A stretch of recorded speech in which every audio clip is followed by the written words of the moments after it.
다음은 의료기기 재평가 제도에 대해서 말씀드리겠습니다.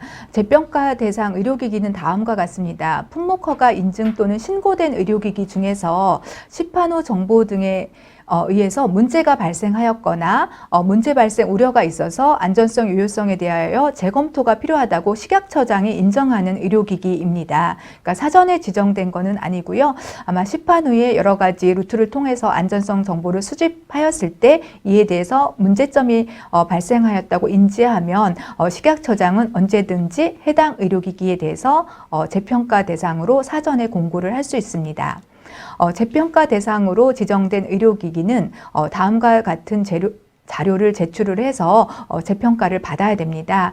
그래서 제출해야 되는 자료는 의료기기 재평가 신청서, 의료기기 시행규칙 별표 제18호에 의한 서식을 사용하시면 됩니다. 그리고 의료기기 허가신고 심사 규정에서 허가 신청 시 제출하는 그거에 준하는 자료를 제출을 하시고요. 대상 제품별 이상 사례 분석 보고서 그리고 대상 제품별 안전성 정보 자료를 제출하시어 재평가를 받으셔야 합니다. 이제까지 제가 융복합 의료제품이 의약품 또는 의료기기로 분류됐을 경우 이루어지는 주요 시판 후 안전관리 제도에 대해서 말씀드렸는데요. 그러면 총정리하는 의미에서 의약품과 의료기기로 분류되었을 때 주요 시판 후 안전관리 제도에 있어서의 차이점이 무엇인지 한번 살펴보도록 하겠습니다.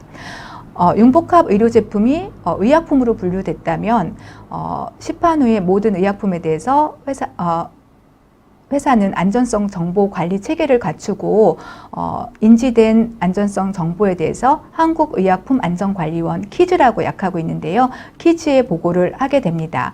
의료기기도 유사하게 부작용 등 안전성 정보 보고 체계가 있어서 안전성 정보가 발생을 하게 된다면 한국의료기기 안전정보원 니즈라는 약자를 사용합니다. 굉장히 키즈, 니즈 굉장히 유사한데요. 안전성 정보 관리에 있어서는 의약품과 의료기기가 동일하거나 거의 유사한 제도를 가지고 있습니다. 그 다음에 두 번째는 의료기기에만 있는 제도인데요. 추적관리 대상 의료기기입니다. 인체에 1년 이상 삽입되는 의료기기 등에 대해서는 의료기기 회사에서부터 공급 그리고 의료기관 그리고 환자에 이르기까지 이 해당 의료기기가 어떻게 이제 그 경로가 있는지 모두 추적 관리가 돼서 이제 위험이 발생했을 때 대처해야 되기 때문에 특정 의료기기에 대해서 추적관리 대상 의료기기 제도가 있습니다. 그 다음에 세 번째는 위해성 관리 제도입니다. 리스크 매니지먼트 플랜 RMP라고 하고 있는데요. 이는 현재 의약품에 대해서만 시판 후 안전관리 제도가 있습니다. 의약품에 대한 위해성을 허가 신청 이전부터 사전에 평가해서 시판 후 안전성 관리 계획을 수립을 하고 이 계획에 따라서 이행하고 결과를 평가하고 식약처에 결과를 보고하는 이러한 제도가 의약품에는 있습니다. 그 다음에 네 번째입니다. 네 번째는 재심사 제도입니다. 재심사 제도는 신약 그리고 신개발 의료기기에 대해서 의약품 의료기기에 모두 있습니다. 재평가 제도 또한 의약품과 의료기기에 모두 재평가 제도가 있습니다. 그리고 품목갱신 제도인데요. 의약품의 품목갱신 제도는 2013년부터 도입이 되어서 의약품이 허가가 되면 허가의 유효기간은 5년이기 때문에 5년이 지나면 품목갱신을 하도록 하고 있습니다. 의료기기에도 올해부터 품목갱신 제도가 도입이 되었습니다. 그리고 마지막으로 본문에서는 다루지 않았지만 의약품에서는 의약품 안전관리 책임자를 별도로 두도록 하고 있습니다. 의료기기와 의약품은 동일하게 품질관리 책임자를 지정을 해서 의약품과 의료기기의 품질을 관리하고 일정한 품질 수준 이상의 의약품 의료기기만 유통이 되고 환자한테 사용이 될 수 있도록 하고 있는데요. 이제 의료기기에서는 현재 안전관리에 있어서 품질관리 책임자가 안전관리에 대해서도 책임이 있는 것으로 알고 있습니다. 그렇지만 의약품에 있어서는 품질관리 책임자와는 별도로 안전관리 책임자를 지정을 해서 시판 후 의약품의 안전관리 제도를 관리하도록 이렇게 요구를 하고 있습니다. 두 번째는 해외 융복합 의료제품의 안전관리 제도에 대해서 설명드리겠으며 주로 미국 사례에 대해서 말씀드리겠습니다. 미국 FDA는 융복합 의료 제품의 시판후 안전성 정보 보고 가이드라인을 2019년 7월에 아래 보시는 것처럼 선제적으로 발표를 하였습니다. 다른 나라에서는 아직까지는 시판후 안전성 관리에 대해서는 융복합 의료 제품에 대해서 구체화되지는 않았는데 미국의 경우는 이렇게 가이드라인을 배포를 하고 있어서 오늘 이 가이드라인에 대해서 주로 말씀을 드려보도록 하겠습니다.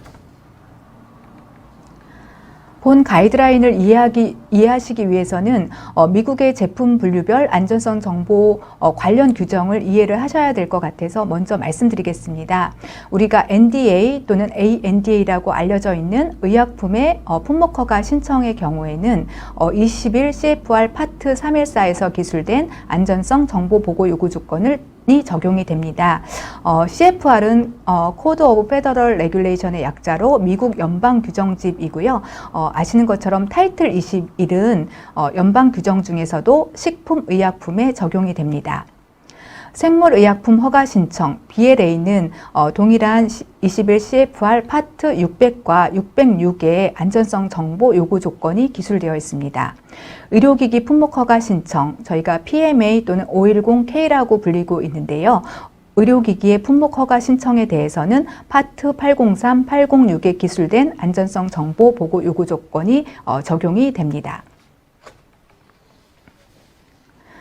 본 가이드라인에서는 컨비네이션 프로덕트, 우리는 이제 이를 융복합 의료 제품이라고 하고 있는데요. 컨비네이션 프로덕트의 PMSR, 포스트 마켓 세이프티 리포팅에 대한 일반 원칙을 제시를 하고 있습니다. 일반 원칙을 이해를 하시는 것이 본 가이던스의 전반적인 내용을 이해하시는 데 있어서 굉장히 도움이 되실 것입니다.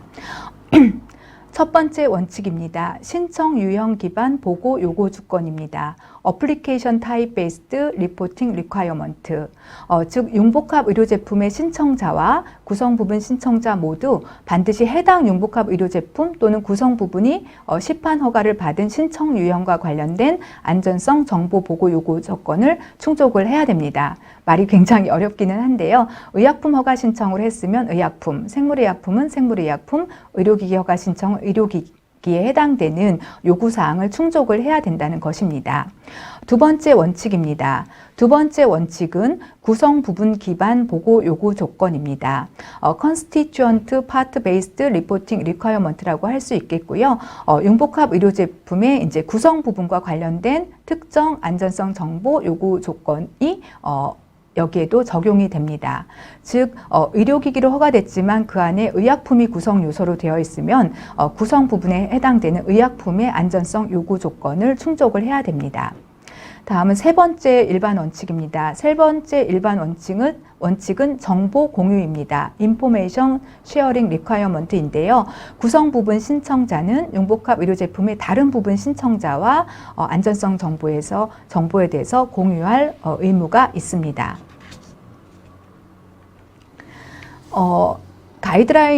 가이던스 도큐멘트가 굉장히 길게 되어 있는데요. 그 어펜딕스로 이 표가 하나 제시가 되어 있는데 이 표가 가이드라인의 모든 내용을 담고 있습니다. 앞서 말씀드린 신청 유형 기반, 구성 부분 기반 보고 요구 조건 그리고 정보 공유에 대해서 이 한 표가 모두 제시를 하고 있는데요. 간단히 한번 살펴보도록 하겠습니다. 지금 좌측에서는 어플리케이션 타입이 있습니다. NDA 의약품 품목 허가, BLA 생물의약품 품목 허가 신청, 그리고 마지막으로 디바이스 어플리케이션, 의료기기 품목 허가 신청에 해당되는 PMA, 510K, HDE, PDP, 드노보 어플리케이션이 여기에 해당이 됩니다.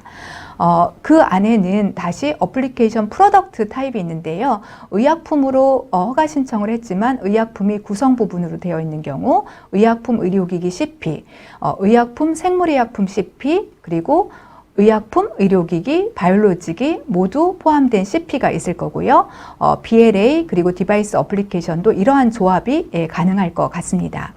그래서 앞서 첫 번째 말씀드린 어플리케이션 타입 베이스드 리콰이어먼트에 따르면 지금 앞서 말씀드린 CFR 파트 314, 그러니까 어떻게 보면 쉽게 말씀드리면 300번대는 의약품, 그리고 600번대는 생물의약품, 800번대는 의료기기에 대한 안전성 정보 요구사항인데요.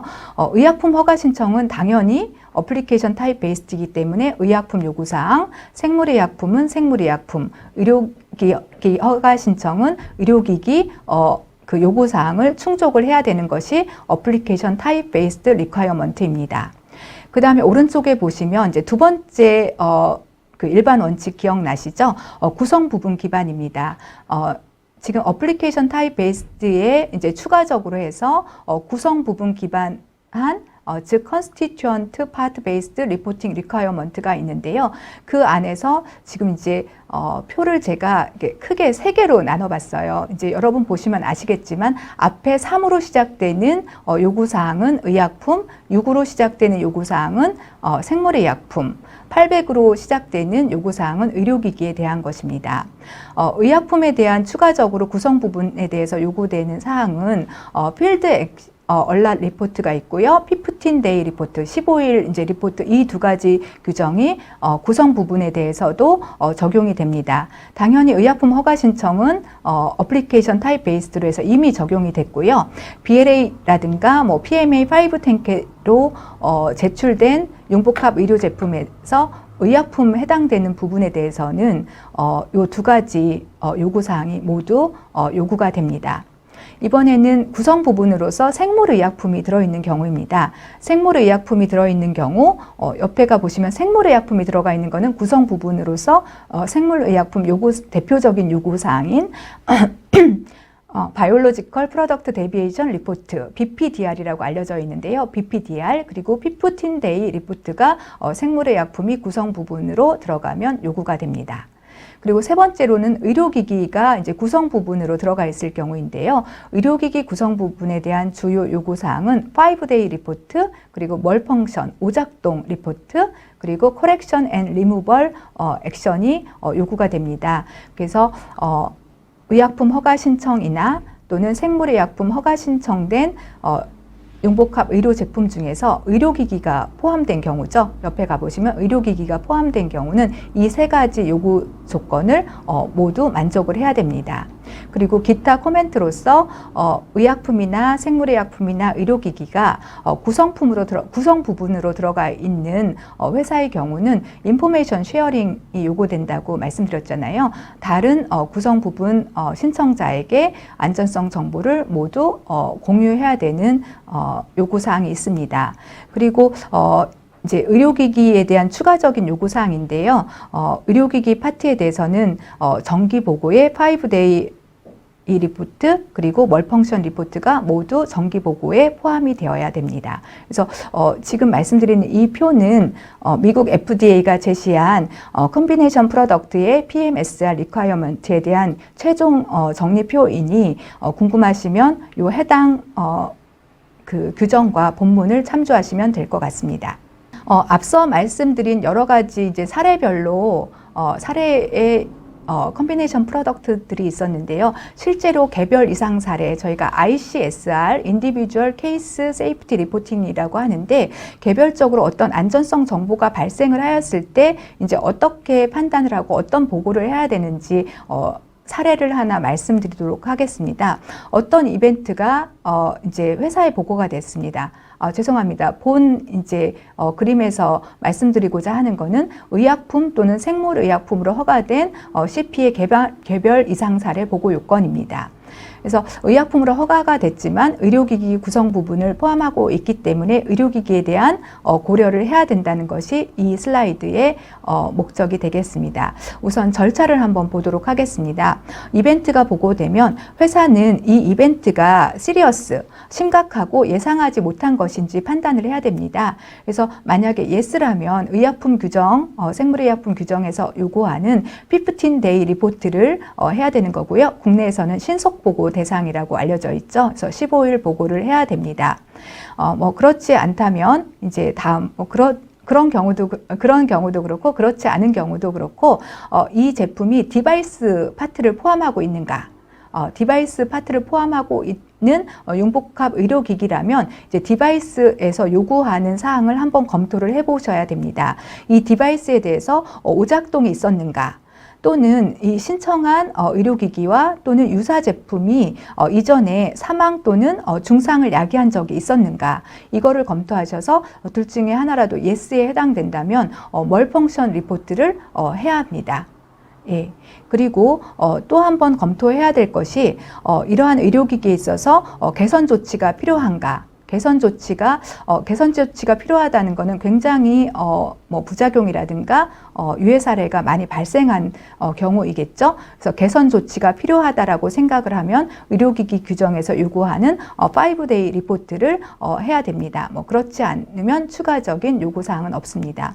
지금 말씀드린 15일 보고, 그리고 오작동 보고, 그리고 5일 보고가 정기 보고서에 모두 포함이 되어야 됩니다. 그래서 다시 요약해서 말씀을 드리면, 의료기기 구성 부분을 포함하는 융복합 의료 제품은 아무리 의약품 의료기기라 하더라도 반드시 다음에 의료기기 요구사항을 준수를 해야 됩니다. 5일 보고 요구 조건, 요거에 대해서는 CFR 각각 이 파트에서 기술을 하고 있고요. 오작동 보고 요구 조건을 충족을 해야 됩니다. 네, 여기까지 해외 사례로서 미국의 융복합 의료제도 안전관리 제도에 대해서 말씀드렸고요. 마지막으로 융복합 의료제품의 안전관리에 있어서의 고려사항에 대해서 한번 말씀드리겠습니다. 융복합 의료제품은 이제까지 말씀드린 처럼 최종 제품 분류에 따라서 시판 후 안전관리가 이루어지고 있습니다. 실제 허가심사 단계에서는 의약품, 의료기기 요구사항에 대한 검토가 함께 이루어지고 있어서 의약품, 의료기기에 대한 기술적인 검토가 충분히 이루어지고 있다고 판단이 되는데, 시판 후 관리에 있어서는 구성 부분에 대한 가이드가 아직 마련되어 있지 않아서 마련되어야 할 것으로 보입니다. 그래서 모두 다 적용될 수는 없지만 미국의 사례가 매우 좋은 예시가 될 것 같습니다. 그래서 융복합 의료제품이 의약품으로 분류되면 약사법, 의료기기로 분류되면 의료기기법에 따른 안전관리 규정을 준수하게 되어 있는데요.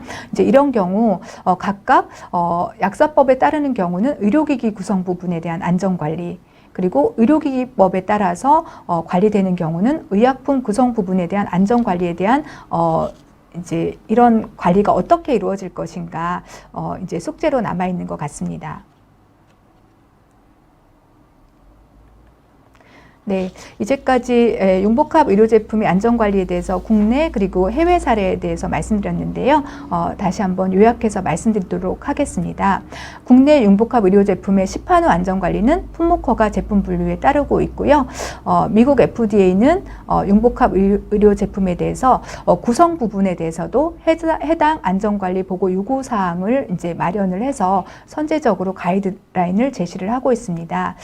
본 강의에서는 말씀드리지 않았지만 미국을 제외한 유럽, 캐나다, 호주 등 미국 이외의 국가에서는 개발 및 시판 허가 단계에서의 분류, 그리고 심사 요건에 대한 규정 위주로 융복합 의료제품에 대한 제도가 만들어지고 있었고요. 시판 후 안전관리 영역에서는 국내의 여건과 매우 유사하였습니다. 그리고 융복합 의료제품의 허가를 위한 심사 단계에서는 의약품, 의료기기 요구사항에 대한 검토가 함께 이루어지고 있지만, 아직 국내에서는 시판 후 관리에 있어서는 구성 부분에 대한 안전관리 요구사항이 구체적으로 제시되고 있지 않아서 이에 대한 고려가 시급히 필요한 실정입니다. 네, 감사합니다. 여기까지 강의를 마치도록 하겠습니다. 질문이 있으시면 해주시기 바랍니다.